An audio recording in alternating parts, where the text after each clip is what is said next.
Olá a todos, eu sou Estevão Barbará, aluno de mestrado da Unirio.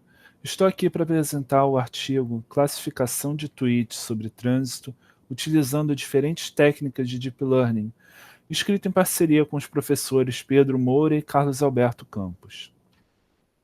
A motivação desse artigo foi buscar por informações que melhorem a experiência vivenciada no trânsito, reduzir o tempo de deslocamento, evitar locais, situações perigosas e principalmente ter acesso rápido a informações de uma mudança na condição do trânsito, de um evento que altere o, o trânsito, que crie um congestionamento, que feche uma via, enfim.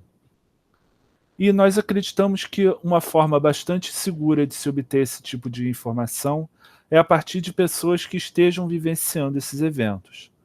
Para tal, nós buscamos fazer essa análise, obter essa informação a partir de redes sociais. Só que, no caso, redes sociais elas apresentam uma característica muito própria, já que como você submete todo tipo de texto, os textos vão precisar de classificação, eles têm características muito particulares, como o uso de emojis, links, a pouca formatação, e, particularmente, não existem muitas pesquisas em língua portuguesa, ou seja, sobre textos em língua portuguesa envolvendo isso. Assim, nós fizemos um trabalho envolvendo 3 contribuições. Nós analisamos o modelo de Deep Learning para representar e classificar os tweets em português quanto à relevância de trânsito. Existem trabalhos que fazem essa classificação e representação em português. Existem trabalhos que fazem essa análise quanto à classificação, quanto à relevância para trânsito, mas não temos um trabalho que faça todos os 3 juntos. Pelo menos não que pudéssemos ter encontrado. Nós também fizemos um estudo da sensibilidade do classificador em relação à variação do número de dimensões da representação. Nós vamos ver mais tarde a questão da representação vetorial n-dimensional das palavras. E o quanto o classificador é sensível a essa variação. E, finalmente, nós disponibilizamos o dataset que nós adquirimos de cerca de 40 mil tweets anonimizados para qualquer um que tenha interesse em fazer uma pesquisa similar com tweets em língua portuguesa. Bom, queremos aqui apresentar alguns conceitos básicos que utilizamos nesse trabalho, como a classificação de textos, que nada mais é do que você analisar um texto e verificar em qual classe pré-estabelecida ele se encaixa, no nosso caso, relevante ou não relevante a trânsito, e que pode ser feito tanto de forma manual, ou seja, com uma pessoa lendo cada texto, quanto através de aprendizado de máquina, e que aí pode-se utilizar as mais diversas técnicas, como SVN, K-Nearest Neighbors, ou particularmente Deep Learning, que tem a vantagem de possibilitar você não precisar avaliar quais são as features, em vez disso deixar que a própria rede neural faça essa avaliação. No caso, nós fizemos um estudo em cima de 2 redes neurais em particular, seguindo o trabalho também sobre classificação em trânsito de Dabir e Heslip. Essas redes são a rede convolucional, no qual o texto, a entrada, normalmente uma imagem, mas nesse caso é um texto, funciona muito bem para texto, inclusive, é submetida ao filtro, ou seja, uma função, no caso uma função convolucional, daí o nome, em que cada célula e as células adjacentes a ela são submetidas ao mesmo filtro e, portanto, você condensa as informações em um mesmo conjunto, que por sua vez é acumulado em um layer de acumulação, e esse layer tem os seus dados analisados para que você possa determinar a qual classe o texto pertence. Outra rede que nós utilizamos nesse trabalho foi a rede recorrente, em que você tem o texto, você tem, no caso, o input vetorial, uma sequência de vetores quaisquer, em que o vetor seguinte leva em consideração os anteriores. Então, portanto, nesse caso, retenção na linha amarela Amarela leva em consideração retenção na linha. Desde leva em consideração retenção na linha amarela e assim por diante. Você, no caso, tem uma informação de contexto global, ao contrário da CNN, que te dá um contexto local, e que possibilita que você possa analisar o texto como um todo.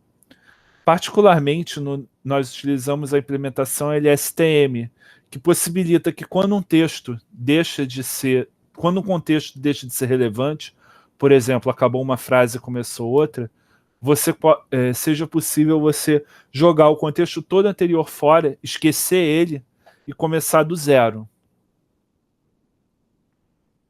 O outro conceito que nós achamos importante utilizar é a representação ou vetorização, que é a ideia de você pegar o texto e transformar ele em vetores n-dimensionais. No caso, isso utiliza a abordagem chamada de Bag of Words, em que você analisa cada palavra separadamente, você não analisa a frase, não analisa enigrama, você analisa palavra a palavra.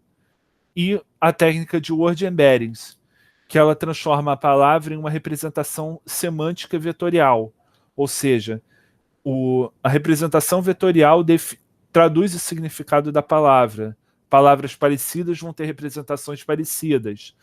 Palavras com variações parecidas vão a mesma essa variação vai ser representada sempre pela mesma operação. Então, a mesma operação que transforma homem em mulher é a mesma que transforma rei em rainha.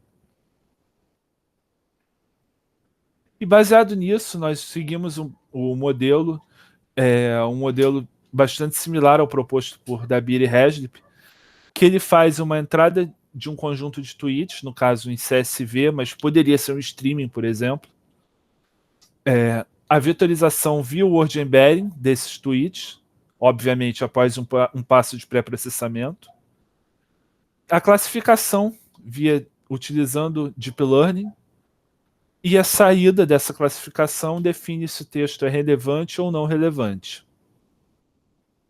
Para os experimentos, nós coletamos um pouco mais de 43 mil tweets em língua portuguesa, e todos eles colocados, emitidos na região geográfica correspondente ao Brasil, dos quais um pouco menos de 19 mil são de perfis vinculados a notícias de trânsito, ou seja, 7 Rio, 7 São Paulo, administradoras de grandes rodovias, rádios, perfis de notícias de trânsito particularmente, e os outros pouco mais de 24 mil foram um streaming geral, ou seja, todos os tweets emitidos em uma determinada janela temporal. Esses tweets foram etiquetados em duas fases. A primeira automatizada, ou seja, utilizando um conjunto de palavras-chave do qual, se detectássemos um certo número delas, o tweet era definido como relevante a trânsito. E em seguida uma análise manual, em que cada tweet foi lido por pelo menos 2 dos autores do trabalho, e sempre que tínhamos uma concordância, utilizávamos essa resposta. Sempre que tínhamos uma discordância, havia um debate entre todos os autores para definir qual era a classe adequada para o tweet.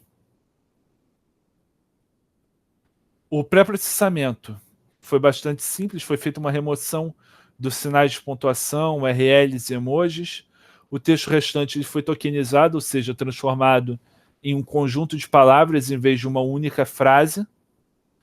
Essas palavras foram removidas as stop words, ou seja, aquelas palavras que não têm significado por si só, como artigos, como alguns advérbios e verbos de ligação. E as palavras que restaram foram truncadas na 30ª, ou seja, um conjunto de mais de 30 palavras era reduzido às 30 primeiras, para que nós pudéssemos ter um input de tamanho fixo e que não causasse uma falha no sistema, como aconteceu quando tentamos utilizar um truncamento de 40 palavras. Por que 30? Por que não, sei lá, 13 palavras? Porque com 30 nós temos em torno de 95% de todos os tweets coletados. Para vetorização, nós utilizamos as implementações Word2Vec e Glove, que foram a vetorização em si já foi pré-realizada através de um experimento da USP, que liberou seus resultados livremente em um link que optamos por incluir no próprio artigo. Esses resultados são disponibilizados em diversos espaços dimensionais, 50, 300, 100, 600 e 1000 dimensões.